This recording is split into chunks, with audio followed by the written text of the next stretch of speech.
Salut, c'est William et aujourd'hui je vais vous montrer comment faire une tarte aux pêches absolument originale et magnifique puisque je vais ajouter du basilic dans cette tarte aux pêches. C'est super bizarre mais j'ai vu ça récemment sur internet et je me suis dit qu'il fallait absolument que j'essaye et le résultat est délicieux et surprenant et ça va super bien ensemble. Je vais utiliser une base biscuitée, des pêches fraîches et mûres bien entendu qui vont garder quand même un peu de texture donc ça ne va pas être de la bouillie mais je vais les cuire pour qu'elles soient encore plus sucrées et que ce soit concentré. Et ensuite une chantilly super légère, ce sera magnifique et super beau donc c'est parti pour la recette.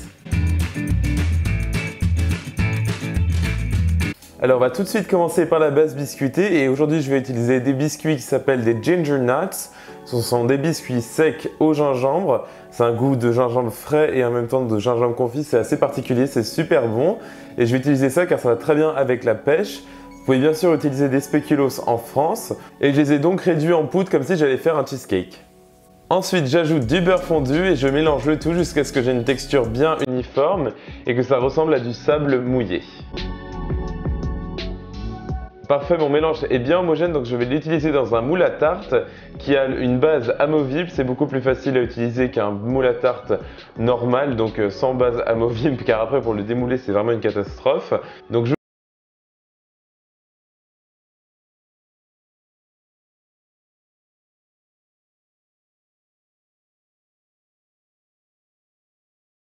et on peut passer à la garniture aux pêches.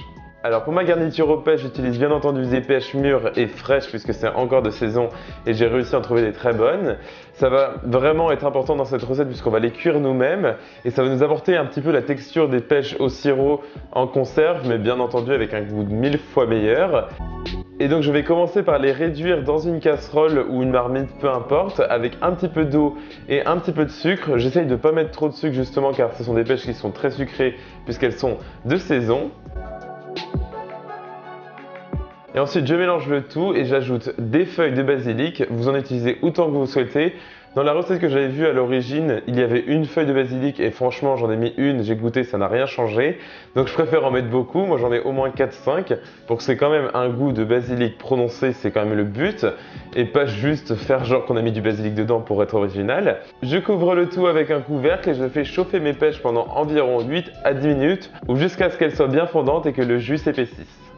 Alors maintenant on va passer à la partie gélifiée et c'est très étonnant car je fais jamais de dessert avec des gélifiants dans ma chaîne YouTube. J'utilise aujourd'hui un gélifiant végétal. Vous pouvez bien sûr utiliser de l'agar-agar si vous en trouvez. C'est juste pour que notre liquide devienne un peu plus épais au réfrigérateur mais pas de la gelée vraiment dure comme en Angleterre ici par exemple. Je vais donc utiliser un petit peu de gélifiant végétal. J'ai suivi les instructions du paquet, il fallait d'abord le dissoudre dans de l'eau et c'est aussi simple que ça.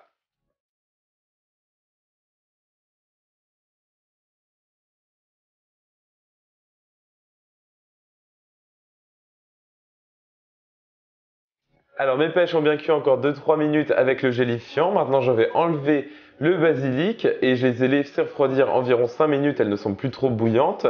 Et je vais maintenant les mettre sur mon moule à tarte, un peu n'importe comment, et faire une sorte de montagne de pêche.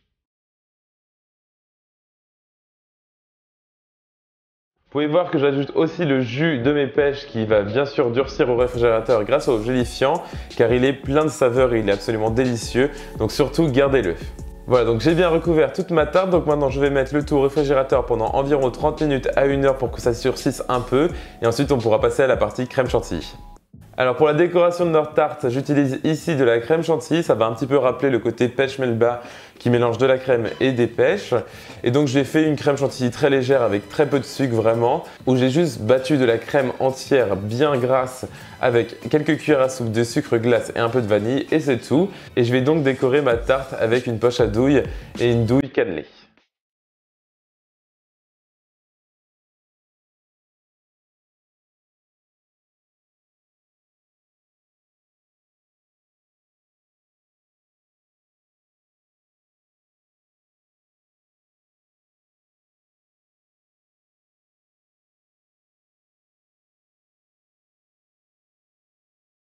Génial, maintenant j'ajoute quelques morceaux de feuilles de basilic que j'ai bien découpées finement.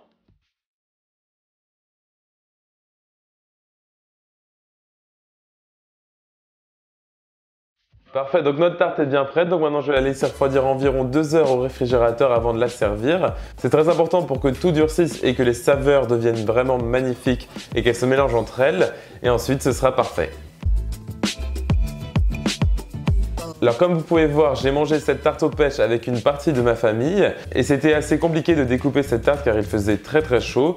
Le plus important est que les pêches soient bien cuites pour qu'elles soient fondantes et que vous puissiez la découper et surtout que vous ayez un couteau bien tranchant. Le mien était vraiment pas terrible, donc c'est surtout la faute du couteau, mais clairement pas de la recette.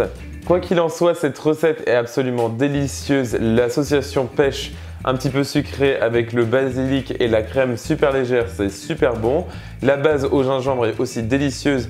Si jamais vous n'aimez pas ça, bien sûr, retirez-la de la recette et utilisez des biscuits normaux qui ont juste le goût de vanille, ce sera délicieux aussi.